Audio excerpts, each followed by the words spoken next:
I built 9 different apps in the past 3 years, and in this video, I'm going to be going over every single one of them, what the idea was, and one big lesson that I learned from building that app. Funny enough, back when I started building my very own apps back in 2021, I thought I was immediately going to get an app that makes like $10, $20, $30,000 a month, and I was going to be able to quit my day job and ride off into the sunset with financial freedom. But here I am 3 years later, still at my day job and still building apps and still trying to get a bigger breakout win. But over the course of building these 9 apps, the last 3 in a row that I've built have actually made a decent chunk of money. I've actually already made a couple of videos where I talk about how I've made 2 apps that made around $500, $600, $700 a month of recurring revenue. So while it has been a pretty slow journey up until now, I have learned a lot and I've actually gotten better at this whole SaaS building, entrepreneurship, business type thing.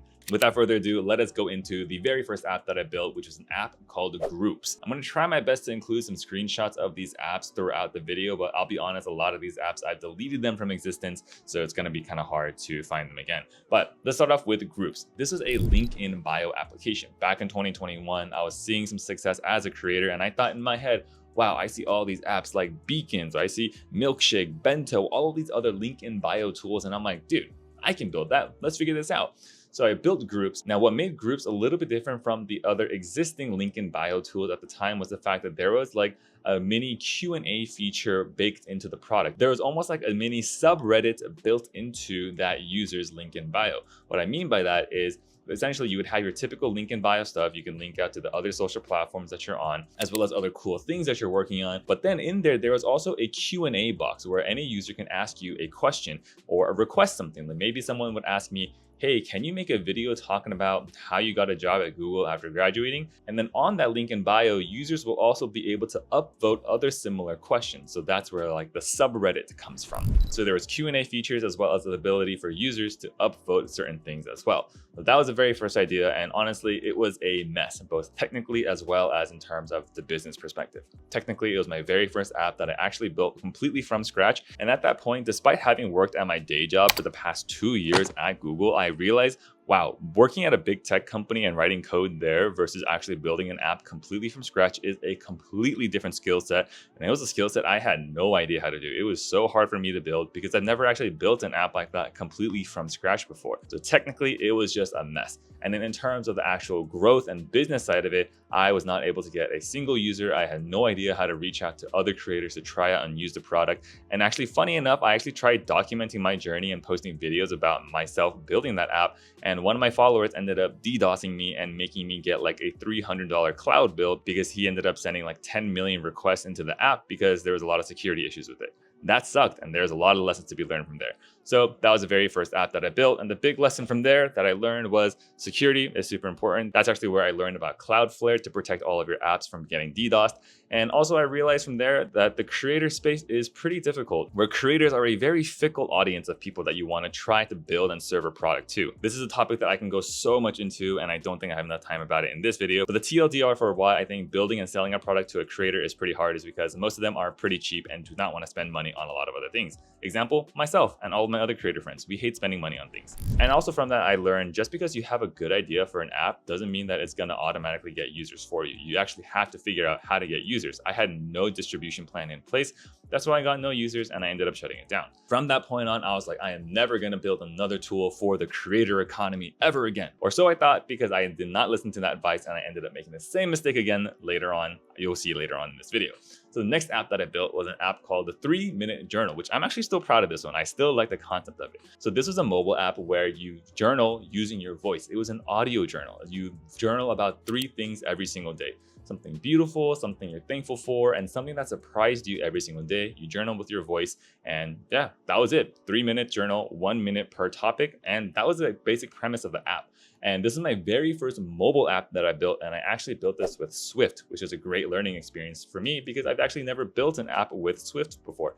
And this is actually a mild success. I actually was able to get a couple of paying users. My biggest marketing strategy for this app was actually going on TikTok Live and talking about the app. I think in total for this app, I made roughly $100. Not bad, not rich, not completely broke. Pretty broke, but not totally broke. So this is the first time I actually made money from an app that I built by myself, and it was such a good feeling. And I actually think right now the app currently exists on the App Store, but I don't even know if it works. I haven't touched it in years. Eventually, I ended up moving away from this app, but my big learning lesson from this app was the fact that I still do believe to this day, I could have grown this app. I could have gotten users for it. I do think it's actually a pretty interesting premise of an app, but at that point, I'm just working my day job and this is my side project, and I had to choose my battles wisely. And while I technically could grow and market this app, I don't necessarily think that I was the right person to do so.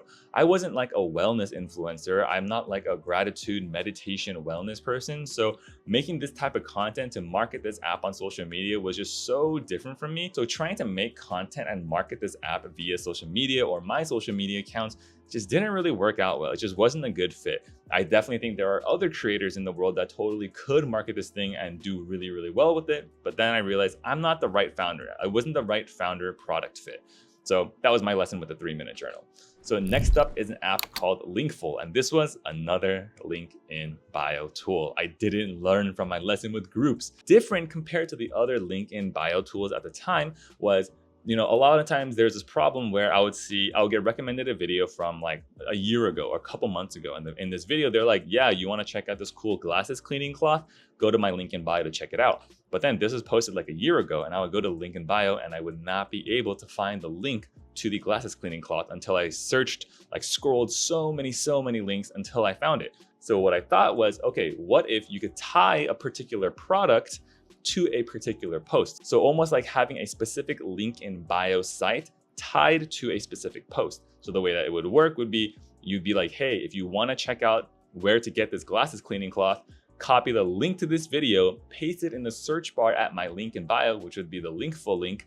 And then from there, it would pop up the actual dedicated link to the products tied to that specific post. To be honest, it wasn't big enough. It wasn't differentiated enough from the rest of the competition to get people to use the application, to migrate away from the big players like the Linktrees or the Beacons to go over and try out Linkful. So once again, got burned by trying to create another tool for creators. So I moved away from that from there. So then afterwards, I got in this phase. I was like, dude, from now on, I am only going to create products that I can sell to my audience, that my audience would love. And at that point, I decided to create a website called SWE Projects, short for Software Engineering Projects. Essentially, it was going to be a website dedicated to really high fidelity coding tutorials for learning how to build like real end-to-end applications. Because what I realized at the time was that there was a lot of free and good coding resources dedicated specifically towards people learning how to code from the very first time. But once you got over that hump and once you wanted to like go out and build something a little bit more complicated, there weren't many resources available for that. I actually ran into the same problem myself when I was trying to build groups for the very first time. Like I mentioned, it was my first time building a truly end-to-end app, and I had no idea how to do it. So I was like, oh, okay, what if we could create a website dedicated to super high quality tutorials of much more complex and complicated apps? Very good premise. And there's actually a couple companies out there that actually do this already. I think one of them is called Code Crafters. But after making like 2 or 3 separate projects for it, I actually realized like, wow, I do not want to make a content business, because the thing is with content businesses, it's hard to scale the product without me. Because the beauty of software is the fact that it can scale infinite number of times without you. Like I can technically make money while I sleep because of an app that I built that just runs in the background for me. But with SWE Projects, it was kind of like a half SaaS project, but also mostly a content world, because essentially if I didn't pump out new content regularly, it wouldn't be as enticing of a product. And I think I just got really burnt out trying to write a lot of coding tutorials for SWE Projects. So that lesson that I learned from there was I'm not the biggest fan of content product. I wanted to build a pure SaaS product instead. Actually, with SWE Projects, I think I did make a little bit of money, maybe like $100 or something, maybe $150, nothing substantial at all. Really, really like a really small amount of money. It wasn't anything substantial. So not a complete failure, but definitely not a success by any means at all. Now, the next app that I built was an app called Social Queue. So Social Queue was actually a very interesting product idea because it was a tool that allowed people to schedule their social media posts. So scheduling like their TikTok, their Instagram, their YouTube posts, specifically from Notion. So they could open up like a Notion board and schedule their social media posts from within Notion. This is my first time being like, all right, dude, I'm not gonna try to build my own standalone SaaS. Instead, what if I built a product on top of an already popular product like Notion, because if you know anybody that uses Notion, there is a huge like cult like following of people that love Notion. I'm not particularly one of them. I'm not the biggest Notion user out there, but there are tons of people who are Notion power users. So I'll say, all right, I'm gonna ride the wave of hype of Notion and build a social media scheduling tool off of Notion. And it was actually a very interesting idea, but yeah, I don't even know why I stopped building it. Actually, now that I'm thinking about it, I think the reason why I stopped building it was kind of like what I mentioned earlier. It was like, I'm not the biggest Notion power user, so I couldn't really advocate for it myself. And I didn't really know where to find the Notion power users either. And also my heart just wasn't really in it. I just didn't love the idea of like Notion. And that's when I kind of realized a couple of lessons. Number one is the fact that I'm a founder that really cares about the product that I'm building. I have to really care about the niche that I was in. And being a Notion plugin, wasn't really super into that, wasn't super hyped about that. Yeah, honestly, I can't even think of a really good reason why I quit. I definitely think that I could have like stuck it out, and I still think it's a banger product idea. Somebody should build it. Actually, I know somebody else was building it at the time because there's another competitor there. Actually, I think it was just a little bit too technically complex for me. The code was just a mess, wasn't working that well. I tried using it for my own account like for a week. It just didn't work, and I think I got frustrated with it, and then I got distracted by another idea, so Social Queue kind of just died out on its own. I still think it's a great app. I actually still do think it's a pretty good product idea though. So next up is a tool called the Dev Toolbox, which is actually a tool some of you might be familiar with because I made a YouTube short about it, and it actually has users to this day. Now what Dev Toolbox was it was a app, like a desktop app that allowed a lot of developers to complete certain shit tasks. Like what I mean by shit tasks are stuff like, you know, prettifying a JSON, filtering through a JSON, being able to quickly hash a string with like SHA-256 hashing. A lot of these like tiny annoying dev tasks, basically trying to create a downloadable app that allowed any developer out there to do these annoying tasks out there without having to go to some random sketchy website where they get bombarded with like 5 bajillion ads. Instead, they can just download this app where it does everything for them completely ad-free. I'll include a link to it in the description down below. And there are people that actively contribute to this open source project. So people actually use it pretty regularly. I have users for it, but it makes absolutely no money. It's just a free open source tool out there that people add features to, contribute to the repo. You can do that too if you're interested. So a success in the fact that it has a lot of active users, but an unsuccessful because it makes no money. So that's what I learned from that. And then the next tool that I built was a tool called nexusresearch.ai. If you've watched a couple of videos on my channel, you've probably seen this tool before, but it is basically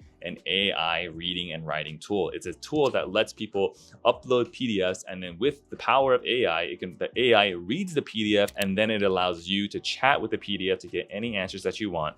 Without actually having to read the paper yourself. And then there's also a dedicated note-taking section where you can take notes about the paper that you're reading as well. And this is one of the first bigger breakout products that I had, because this product got around $450 of monthly recurring revenue at its peak. It still makes around $400 of monthly recurring revenue today. I don't really touch it anymore though. It kind of just cash flows in the background. Kind of stopped working on it because I pivoted to focusing on other projects, but it's very much alive still today, and you can use it, and it actually has active users itself. And as for the reason why I stopped working on it, once again, I just realized I kind of built this app with just to ride the AI hype train, because there are tons of other apps that did the same thing. And I just wanted to cash in on the hype train, which I kind of did. Not that big of a winner, but I still cashed in a little bit. Once again, I have come to the realization that I'm a builder that really needs to care about the niche that I'm in, and helping students out reading papers faster.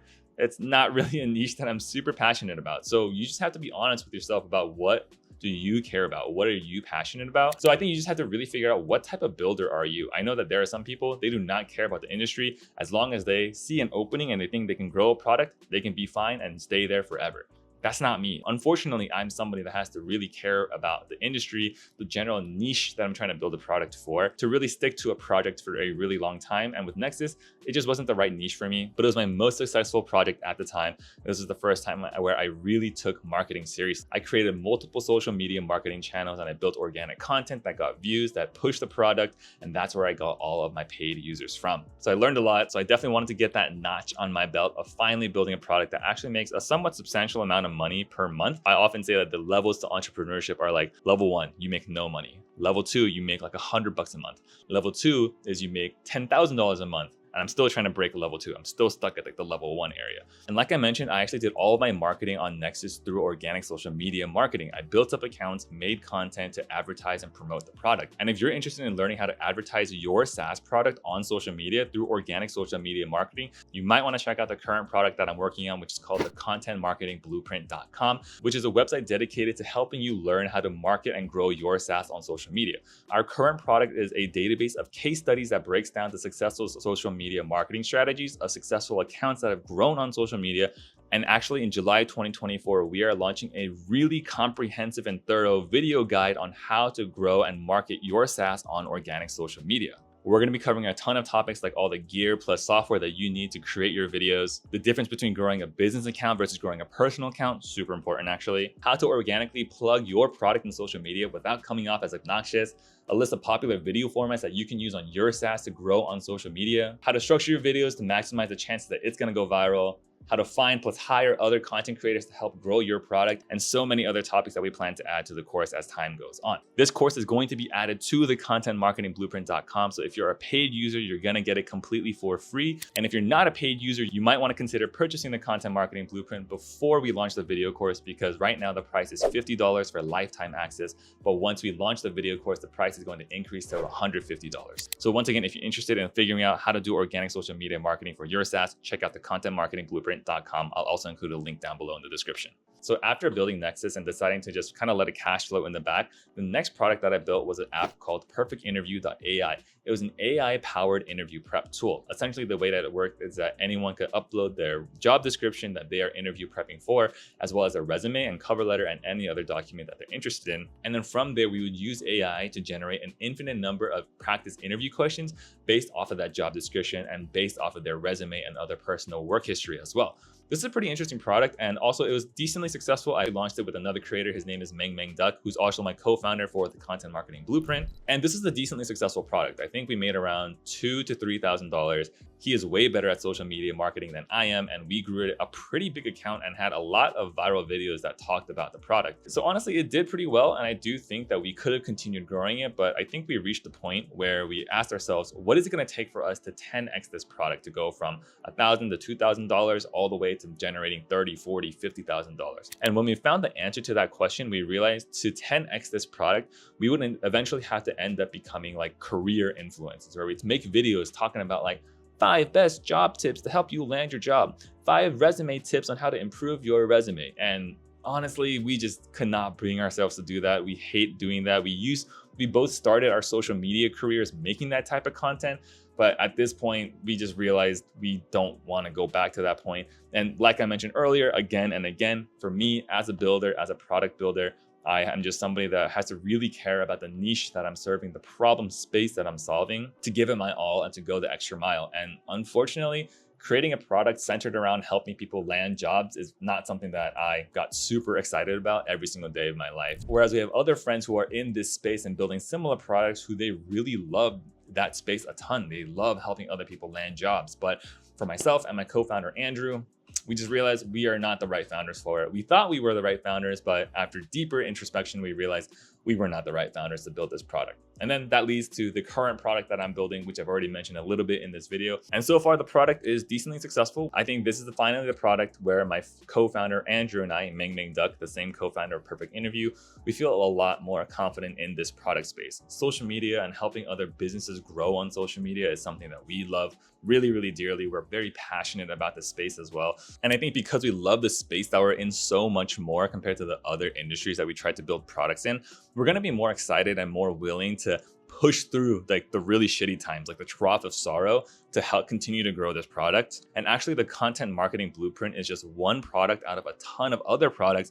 that we want to build in this space. Essentially, we have our parent company that Andrew and I are both partners. And I guess if I had to make a mission statement for this current parent company, is building products that help businesses grow through video. So we want to build tons of products that help any other business out there that is trying to grow on social media and cover every single pain point of their life.